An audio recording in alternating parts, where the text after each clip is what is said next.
வணக்கம், இது உங்கள் தினக்கதிர். நேரடி கொள்முதல் மையங்களில் இருந்து நெல் பைகளை கிடங்குகளுக்கு மாற்றுவதற்கு மாநில அரசு விரைவாக நடவடிக்கை எடுக்க வேண்டும் என்று ஏஐடிஎம்கே பொதுச் செயலாளரும் எதிர்க்கட்சித் தலைவருமான எடப்பாடி கே.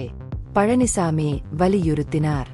விவசாயிகளுடன் திறந்த வெளியில் கிடக்கும் நெல் கொள்முதல் செய்வதற்கு இதுபோன்ற உடனடி நடவடிக்கை மிக முக்கியமானது என்று அவர் கூறினார். தஞ்சாவூர் மற்றும் திருவாரூர் மாவட்டங்களில் உள்ள களுக்கு வெளியே வைக்கப்பட்டுள்ள நெல் குவியல்களை ஆய்வு செய்த பின்னர் புதன்கிழமை திருவாரூரில் செய்தியாளர்களிடம் பேசிய அவர், கொள்முதல் தாமதம் குறித்து பல விவசாயிகள் புகார் அளித்துள்ளதாக குறிப்பிட்டார்.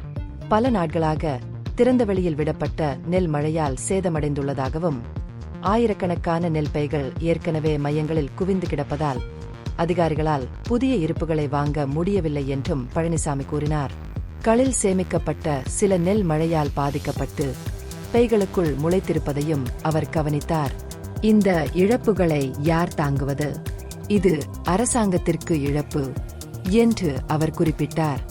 ஆளும் கட்சியை விமர்சித்த அதிமுக தலைவர் அரசாங்கத்தை திறமையற்றது என்று அழைத்தார்.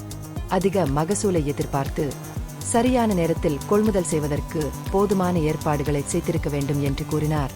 தொடர்ச்சியான மழையின் மத்தியில் தங்கள் விளைபொருட்களை பாதுகாக்க போராடும் விவசாயிகளுக்கு ஆயத்தமின்மை தேவையற்ற துன்பத்தை ஏற்படுத்தியுள்ளது என்று அவர் கூறினார். மழைக்காலம் காரணமாக விவசாயிகள் நிர்ணயிக்கப்பட்ட ஈரப்பதமான 17% நெல் கொண்டுவர முடியவில்லை என்று அவர் மேலும் சுட்டிக்காட்டினார்.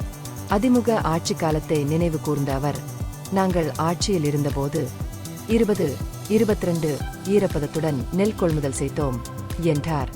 ஈரப்பத விதிமுறைகளை மத்திய அரசிடமிருந்து உடனடியாக தளர்த்த கோருமாறு அவர் மாநிலத்தை வலியுறுத்தினார். மேலும் அத்தகைய ஒப்புதல் இன்னும் பெறப்படவில்லை என்று சட்டமன்றத்தில் ஒப்புக்கொண்டதற்காக உணவு அமைச்சரை விமர்சித்தார். விவசாயிகளிடமிருந்து நெல் கொள்முதல் செய்வதிலும் மழையால் விளைபொருட்கள் சேதமடைந்தவர்களுக்கு இழப்பீடு வழங்குவதிலும் அரசாங்கத்தின் உடனடி கவனம் இருக்க வேண்டும் என்று பழனிசாமி வலியுறுத்தினார். சமீபத்திய மழையால் ஏற்பட்ட பயிர் இழப்புகளை விரிவாக கணக்கிடவும் நிவாரண நடவடிக்கைகளின் அவசரத்தை வலியுறுத்தவும் அவர் அழைப்பு விடுத்தார். திமுக அரசின் கீழ் மோசமான கால்வாய் பராமரிப்பு நிலைமையை மோசமாக்கியதாகவும், இதனால் வெள்ளப்பெருக்கு மற்றும் பயிர் சேதம் ஏற்பட்டதாகவும் அவர் குற்றம் சாட்டினார். முன்னதாக தஞ்சாவூர் மாவட்டத்தில் காட்டூர் மற்றும் மூர்த்தியம்பாள்புரம், திருவாரூர் மாவட்டத்தில் வடுவூர் மற்றும் சீருமங்கலம் ஆகிய இடங்களில் உள்ள விவசாயிகளுடன் அவர் கலந்துரையாடினார். அவர்கள் தங்கள் நெல் குவியல்களை மாவட்ட வேளாண் மையங்களுக்கு வெளியே வைத்திருந்தனர். சித்தன்குடியில் தேக்கத்தால் பாதிக்கப்பட்ட பயிர்களையும் அவர் ஆய்வு செய்தார்.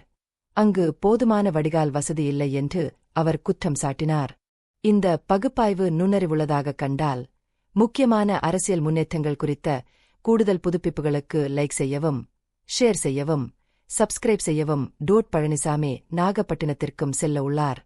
இது உங்கள் தினக்கதிர். நன்றி.